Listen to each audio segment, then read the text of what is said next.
There is an undercurrent of dissatisfaction brewing among the young in China. A new phenomenon called Bai Lan, meaning let it rot. 我对摆烂的理解就是，假如领导交给我一件事情，我就是说，能不能明天再做，或者是能不能交给别人做，或者是能不能不做。With some 200,000 members on related online forums and growing, this movement is a pushback against the competitive rat race in China. 这么一部分人，他选择摆烂，就是他会觉得说，我今天这个工作内容，或者说我承担的这个任务，是我怎么做都无法去完成的，或者说怎么做都做不好的。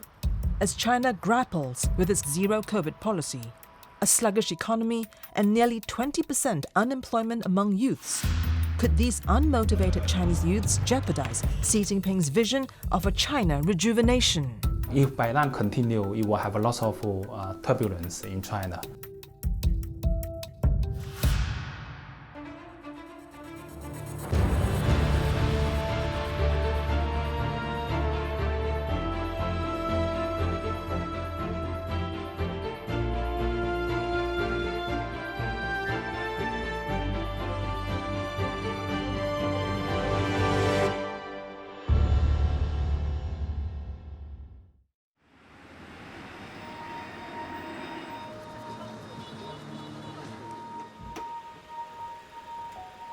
Li Xiaolin works in his uncle's shop in Beijing, a motor vehicle inspection factory.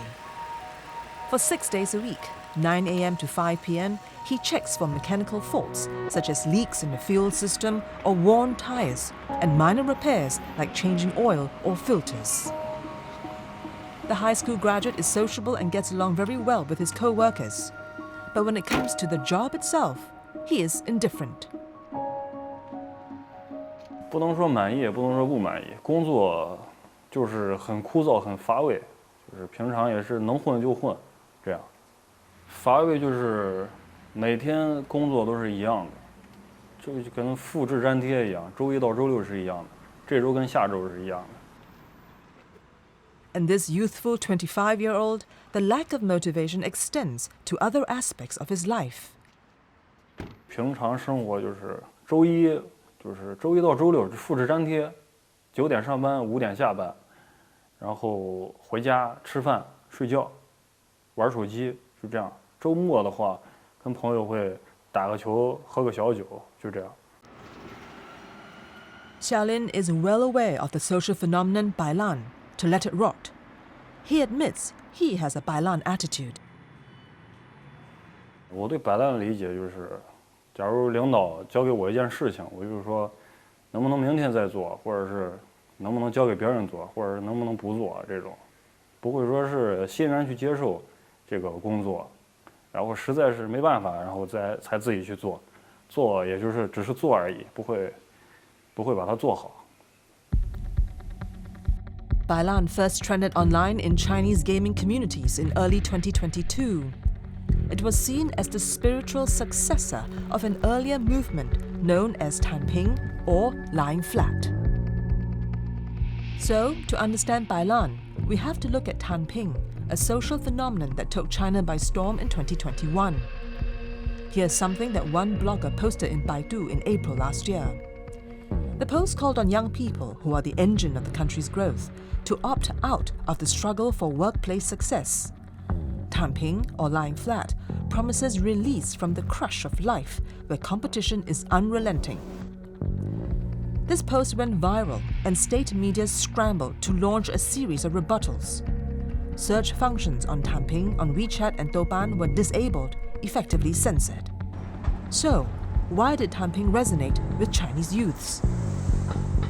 The idea of Tang Ping is actually pretty universal in the sense that a lot of young people are tired of the kind of games that society apparently is asking them to engage in, and they are not too interested in this kind of competition, you know, and so they prefer a different kind of lifestyle. The number of graduates, you know, from universities and, you know, with college degrees is something like 10 million. Of course, this year is quite challenging in the sense that so many graduate from college, and jobs are scarce.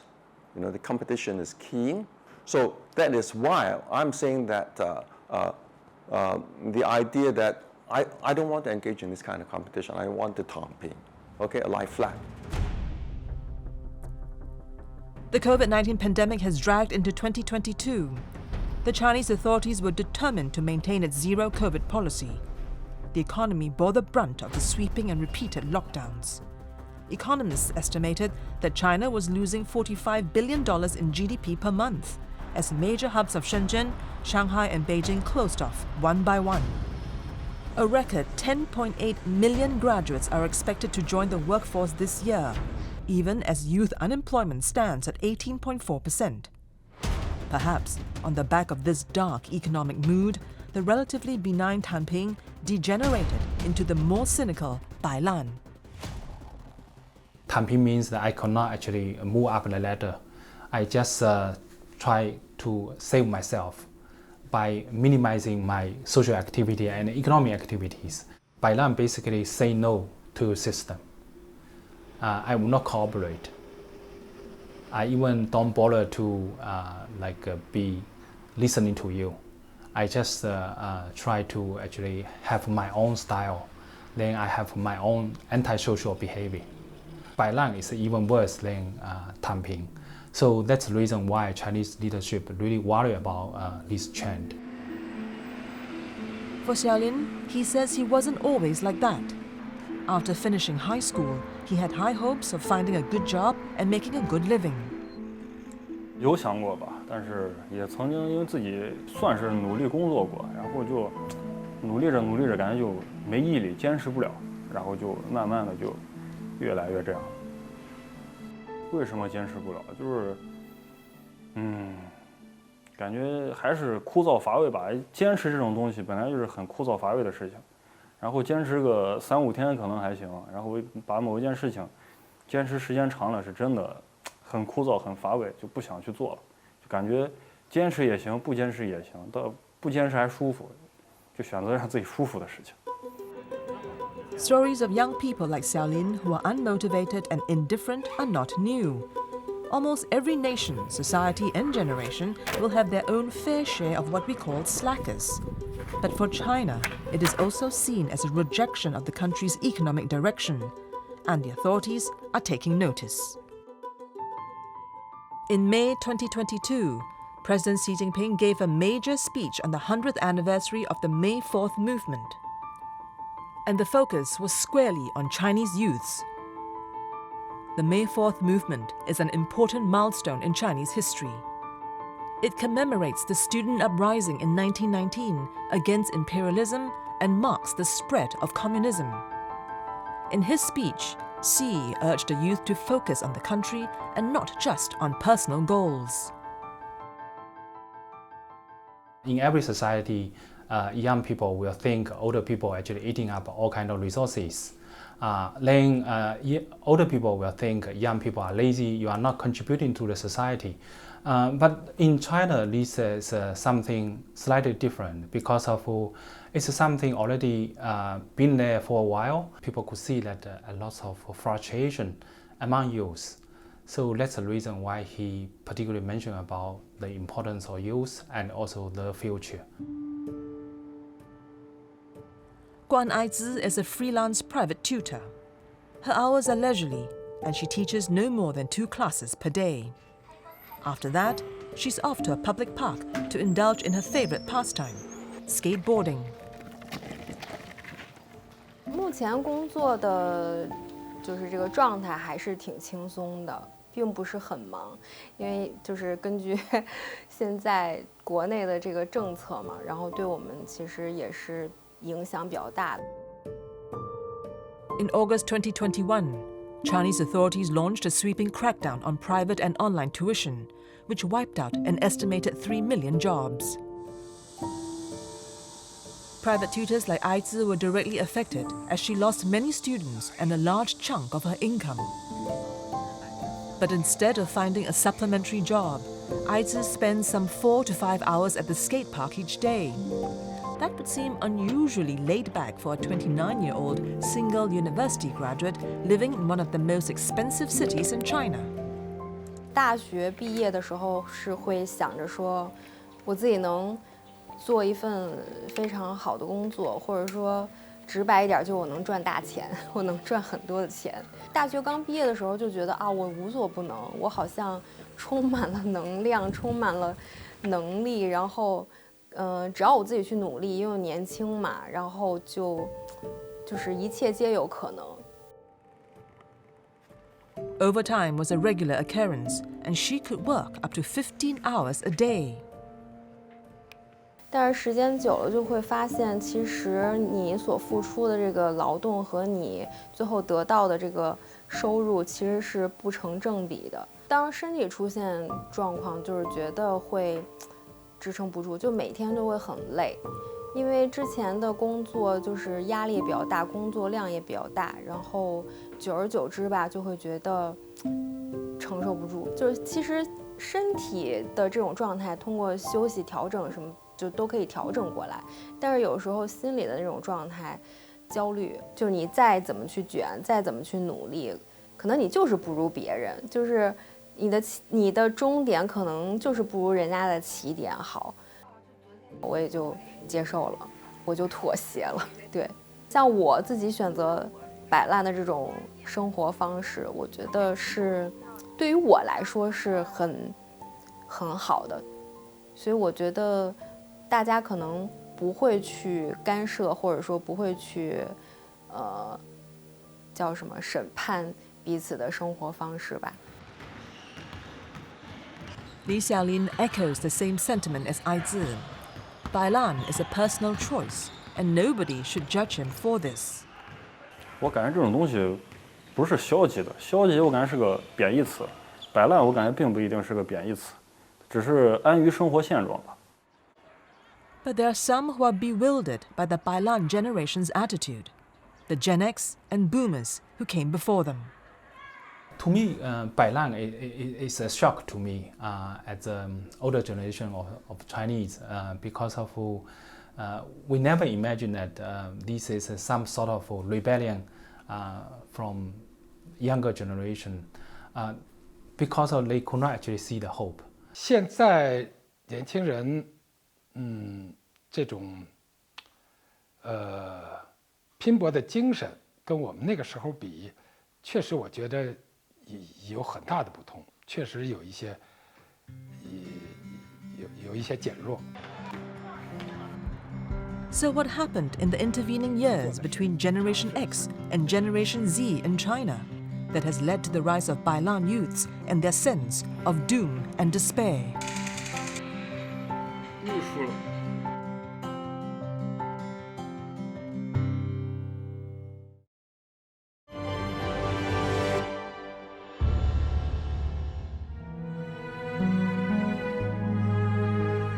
Under Chairman Mao Zedong's leadership, the turbulent periods of the Great Leap Forward and the Cultural Revolution negatively impacted the economy. From 1950 to 1976, China's GDP never grew by more than 2%. Almost 30 years after establishing the People's Republic of China in 1949, the economy was unproductive. The GDP per capita income was $165 in 1976. After Mao's death in 1976, Deng Xiaoping became the paramount leader in 1978. He launched a series of far-reaching market reforms that would transform China from an isolated, impoverished state to become the world's second largest economy. Deng instituted the open door policy, which allowed foreign direct investment in China. From 1978 to 2013, the economy grew by an average of 9.5% a year, a pace described by the World Bank as the fastest sustained expansion by a major economy in history. Deng Xiaoping encouraged people to work hard to try to get rich as much as they can, so to be the first group of the people to get rich in China. That kind of the release the energy, passion, and motivation for a group of the people who have been suppressed during the Cultural Revolution. So they particularly cherish the opportunity. It was on the back of that dynamic energy that a self-described bookworm, Zhou Rong, as a young adult in that era, found his calling and fortune. After graduating from university, Zhou taught mathematics in high school for 10 years. The turning point came in 1993. 商业的这个气氛更加浓厚之后呢，就觉得是要想变化一下，所以从93年才开始下海做这个经商的这些事情的，主要是做机电设备的进出口，注意这方面，引进一些西方的先进的一些机电设备。因为在这个专业上来讲，我原来是高等数学的，所以搞机电设备可以说是一个门外汉。在这个过程当中，肯定要自己学习一些东西。另外呢，就是开拓市场。那个时候呢，很辛苦，可以说很原始的开拓市场。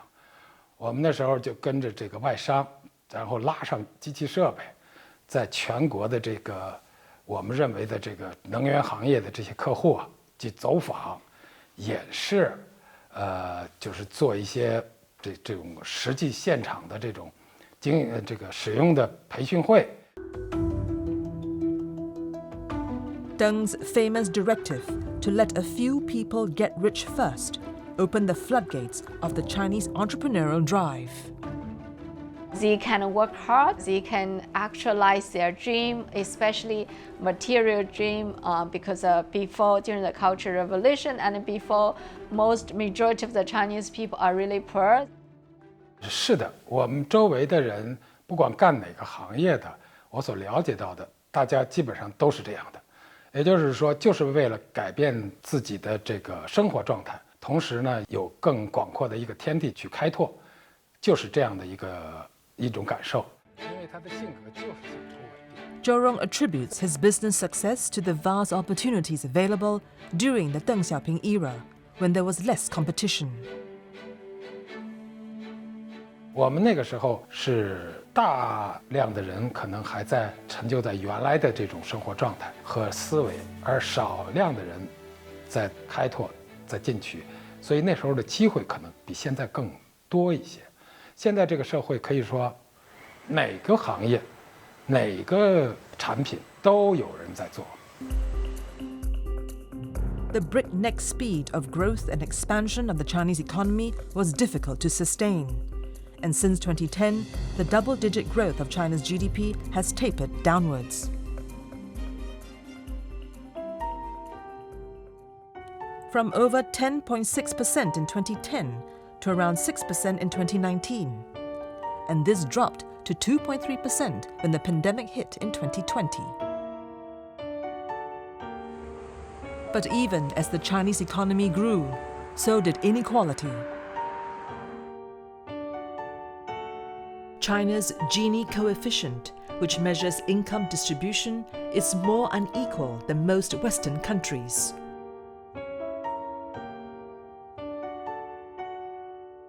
I would say that Deng Xiaoping opened the door. It's very good, and Deng Xiaoping had a lot of reform in China, also very good.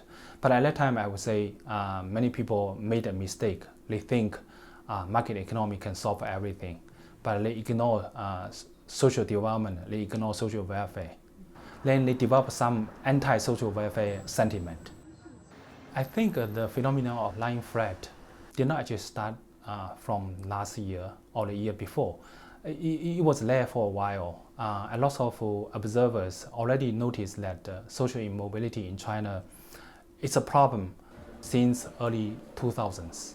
Not actually just say in recent 2 or 3 years, because many Chinese suffer from, they call it the burden of 3 mountains. The 3 mountains refer to education, healthcare, and housing. Between 2004 and 2013, average housing prices grew 17% per annum, but incomes grew just 11% in the same period. In top-tier city Shanghai alone, between 2000 and 2010, the price index for Shanghai homes soared 121%. The property bubble really make the society very much driven by property inflation. So many young folk, they could not afford to buy a flat because their salary would not actually enable them to afford an apartment. Then education issue, they have children to cultivate. They will feel that the tuition fee will be very much substantial for them, particularly private tuition fee. Some people told me that even a star tutor could actually charge you much more, like 800, 1,000 Singapore dollar. It's unbelievably for these sort of people, particularly they are not earning a decent salary. The aging issue is irreversible in China. People are getting old, so medical costs will increase. I'm not quite sure this current generation could actually have for the same money like the parents. So they need to have lots of money for the future. And then the anxiety level will be very, very high. 25-year-old Wang Yandong works in healthcare management in Beijing. It wasn't his first choice of career, as he studied engineering in university. 我大学学的是机电一体化，刚开始毕业的时候在那个电子厂工作，觉得跟机器打交道，觉得非常的枯燥无味，所以说，经朋友介绍来，然后就到北京这边做大健康医疗。大学没有学好吧，可能达不到高精尖这种人才，然后就是可能很多专业没有吃透，所以说在那个行业只能做底层的这种流水线工作，所以觉得没啥意思。Leaving Gansu province for Beijing, life in the big city hasn't turned out to be a bed of roses. He's been here for almost 5 years and feels he's further from his original goals than before. 可能在北京打拼可能是太累了吧，可能跟理想跟现实可能是比较残酷的。现在可能无法满足，因为拿着基本的工资的话，你不可能在北京买房啊，也不可能说以后在北京定居生活，可能是远远达不到这种要求的。Now, he identifies as Bai Lan and happy to put in the minimal effort to get by. 摆烂，我觉得就是事情不能向好的方向发展，然后就任其它无所谓，就是有点破罐子破摔的意思。比如说，我们平常比较爱玩游戏嘛，空闲时间比较多。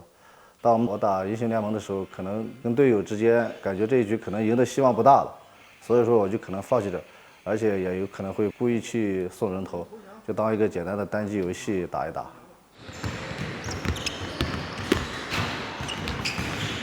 比较喜欢打篮球嘛，然后跟一些队友打配合的时候可能打不太好，然后他们可能的分数比我们高太多，所以说我也就可能就放弃了。防人的时候可能也不想去防了，就这样感觉，你输也行赢也行，可能就这样无所谓了。能不加班就不加班，反正就是每天准时准点来，朝九晚五，可能到点就下班，然后下班之间也不会去想工作这些事儿。就是除了每天想吃什么喝什么，然后去丰富一下自己的业余爱好啥的，打打球啥的。This lackadaisical attitude is a far cry from Zhou Rong's experience back in the 1990s. 就是要趟出一条路子来，然后没有早九晚五这一说。因为我作为销售来讲，作为销售工程师来讲，或者作为老板来讲，都是感觉到这种。好像是跟自己直接相关的这种出发点，所以没有早九晚五的这种想法，所以做任何事情都是夜以继日吧。这个不同于现在人想在一个安逸的家庭里边早九晚五的那样的一个生活状态，完全不同。我们现在国家的这个状态啊，经济环境啊，生活水平啊，都已经有了很大的提高了。他们的家庭啊，各个方面可能都给了他们一定的保障，所以有一些人可能就认为这就是可以生活了。Here's a meme of Bai Lan on Weibo. There's a tidal wave of such Bai Lan memes, to let it rot, on the Chinese web at the moment. But because of Chinese censorship of words like Tang Ping and Bai Lan, it's difficult to really gauge how widespread the phenomenon is, and experts caution that it's not fair to paint all Chinese Gen Z with the same brush. That is not something that would describe the majority of young people in China. That's just not the case. Most people are still are trying to make the most out of what they can, given whatever opportunities there are. 我们这个工作的性质，销售行业也是需要有业绩产出的，要不然是没有法养活自己的。我哪怕今天的工作时长可能能达到12个小时，我能为客户做这样的服务，总体下来我是很有成就感的。Who are these high achievers compared to the Bai Lan youths? And more importantly, what do they think of each other?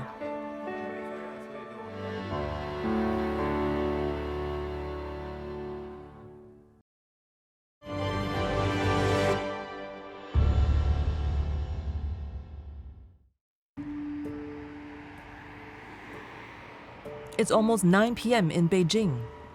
The city streets are still abuzz with traffic and activity, but it's noticeably less than what it was before the global pandemic.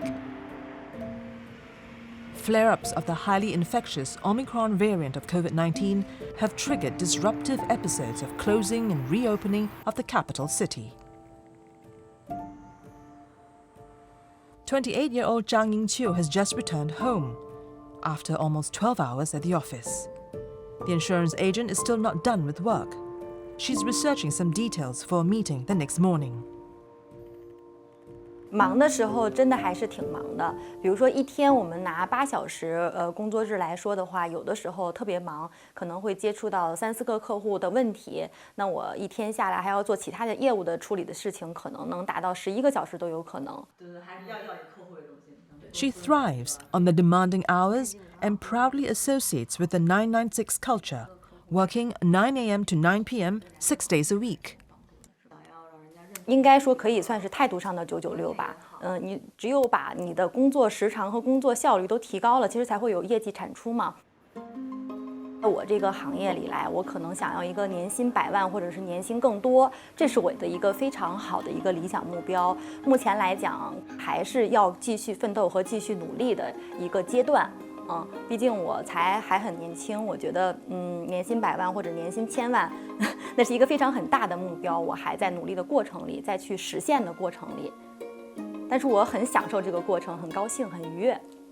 灰色的就那么一个就是想要在工作上有业绩产出的话，那么工作的时长的付出是一定的，因为你的付出是以回报成正比的，所以每一天的工作量的时长控制是跟最后的想要的结果是有一个相关性的。在这个问题上的话，不论是我的一个销售工作，还是其他行业的正经的996的这种工作安排。The term 996 and the culture of overtime has a long history in Chinese IT companies. They are focused on productivity and cost reduction. The 996 culture proponents include Alibaba co-founder Jack Ma and JD.com CEO Richard Liu. A website called 996.icu was created. It encouraged workers to upload their work schedules that reveal the punishing hours. Some 110 Chinese IT companies are listed on this whistleblowing site, including Huawei, Alibaba, and Baidu.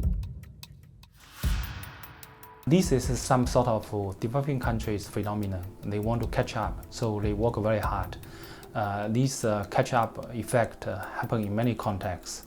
So in general, everyone try their best to have a much more better position in the society. So everyone try to work hard. So they have this kind of mindset called 996. The ethic of hard work was the backbone on which China built its economic miracle from the 1980s and 1990s, during the Deng Xiaoping era of market reforms. 63-year-old Zhou Rong prospered during that period, well before the term 996 became popular. 就是这样长期的在这个路上。那个时候交通也没有这么发达，所以基本上就是各个这个省份都去过，而且这些能源的这些炼油厂、发电厂都是在这个郊区，不是在城市里，所以这个可以说很辛苦，但是觉着很有兴致。那个时候我们国家的这个工业这方面还有相当地方比较落后，所以见到这些新的，能够提高这个生产效率的机械设备，用户也十分有兴趣。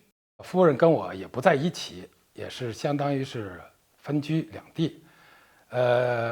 那个时候的这种考虑啊，作为家庭的这种都在一起的生活，这个考虑不多，就是要趟出一条路子来。我们那时候这个分居也是很正常的，直到我后面有一定的这个基础之后，家庭才在一起，孩子才在一起。当时非常多的人都是这个状态，所以我们就作为这个属于技术开拓普及的这个工作，从这一点上，我个人的感觉也是很有成就感的。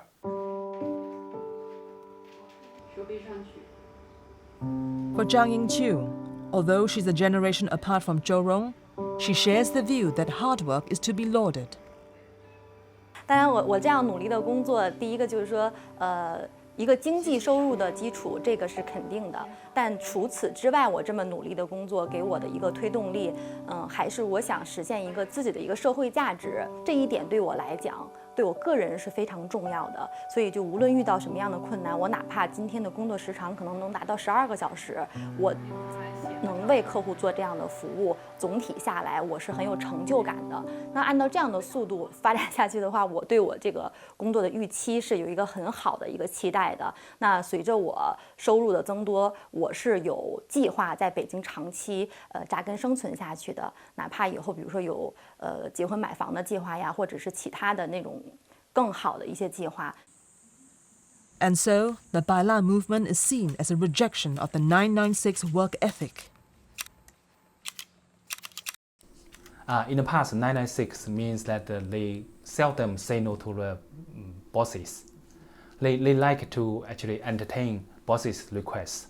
So in China, you can see older generation, even they work very hard. But now, younger generation, they know how to protect themselves. Because after all, they don't think they work hard, they can have a better future. So they would rather actually enjoy their lives.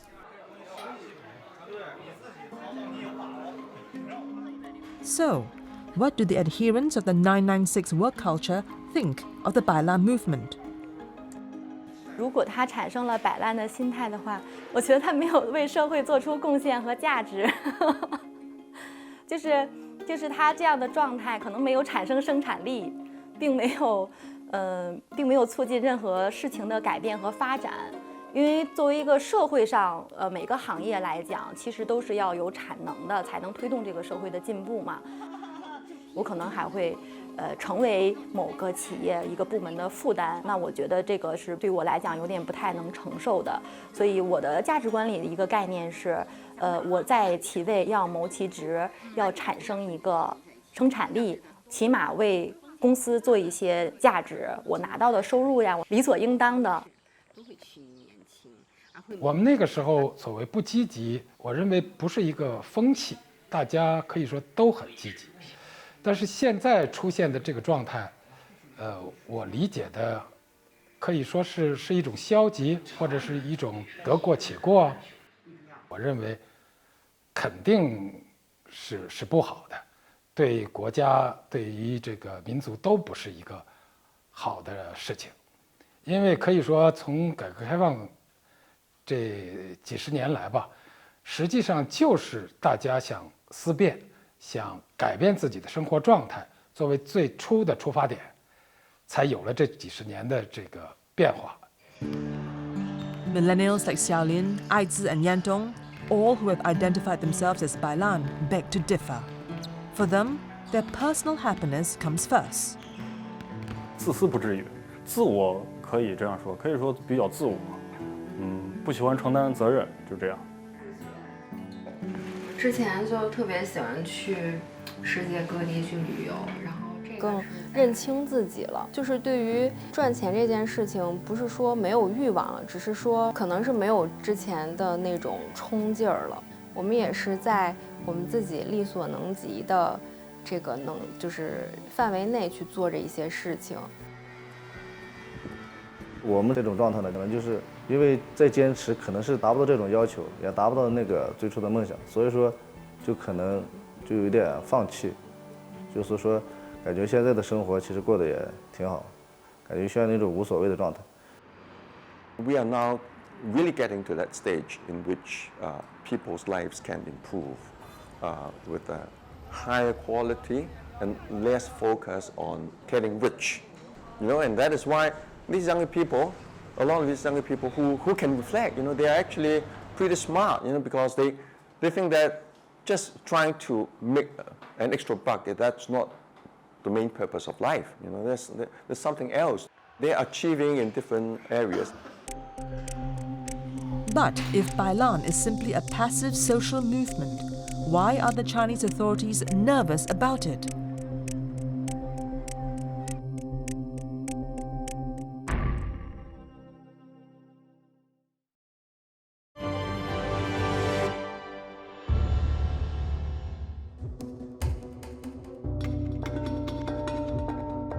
In the important May 4th movement anniversary speech this year, President Xi Jinping took great pains to send a strong message of empowerment to Chinese youths.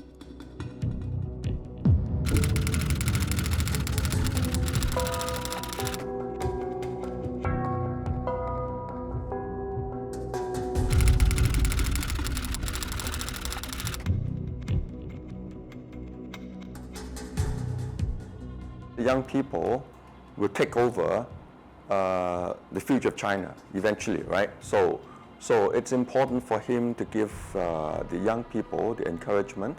Xi Jinping doesn't want to be looked upon as someone who's very authoritarian. He doesn't want to look very paternalistic. So the idea is to give them a sense of empowerment, and I think that is important because only when people feel that they are empowered, that they have this positive attitude, toward life, and that will make life worthwhile, worth living, as well as make China more competitive. To address the social immobility and lack of opportunities that's causing the despondent attitude of Bai Lan, the Chinese leadership moved to level the playing field. President Xi launched a Common Prosperity Campaign in August 2021. Its main objective was to narrow the wealth gap between the rich and the poor and to make sure China's progress is inclusive. Over competition means that everyone, because of the cake is not big, so everyone just try to compete for very small slice of cake. So everyone just try very hard. Parents try very hard to cultivate their children, then try to get the better higher education, then try to have a better job. The main problem is resources are not big. The cake is not big enough, so they cannot actually have more. Then the problem is the income inequality and also social mobility.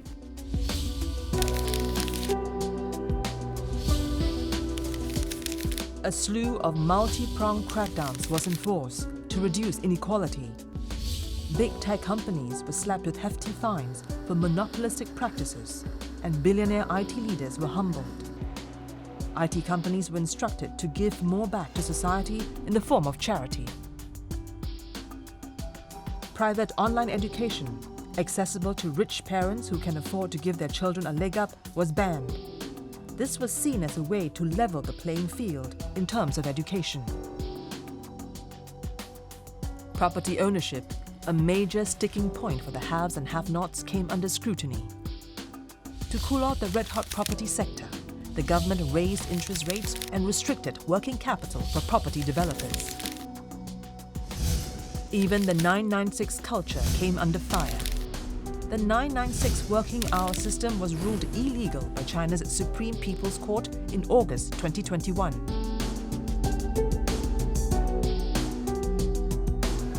So clearly, the discontent among the youth is a cause of concern among the Chinese leadership, especially at a time when a sluggish COVID recovery and a real estate bubble threaten to derail the Chinese economy. The government definitely doesn't like people to Tang Ping, right?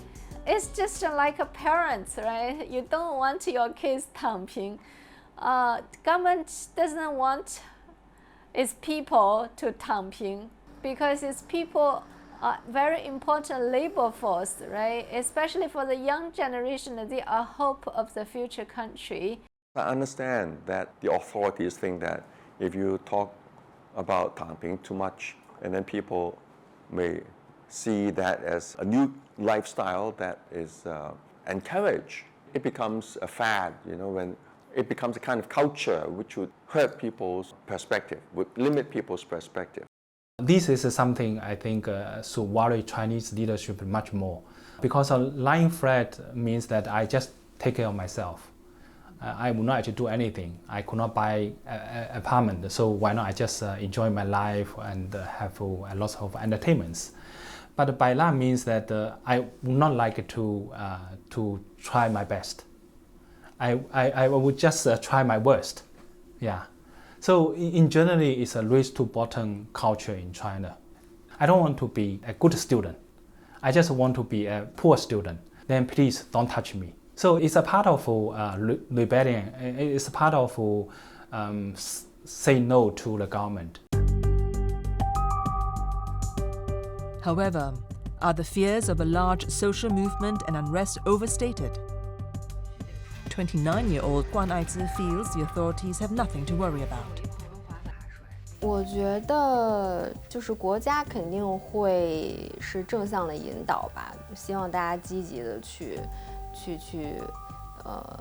发展，但是我觉得像就是我身边或者说我自己的这种躺平状态，也并没有给国家去拖后腿，因为我们不是说就无所事事了，或者是给父母、给家庭或者给社会造成负担，我们也是在我们自己力所能及的范围内去做着一些事情。就像有的人他就是科学家，他去搞科研，那有的人他可能就是当老师，他去当园丁去教书育人，那有的人他就是去做清洁工作，然后去打扫城市。我觉得每个人在这个社会当中，他都有一个角色，他去扮演他的角色都是不可或缺的。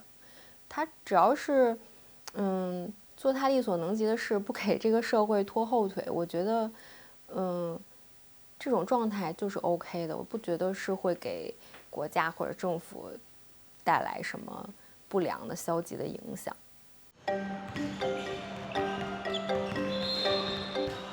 Li Xiaolin and Wang Yandong don't think their attitude is a problem for China either.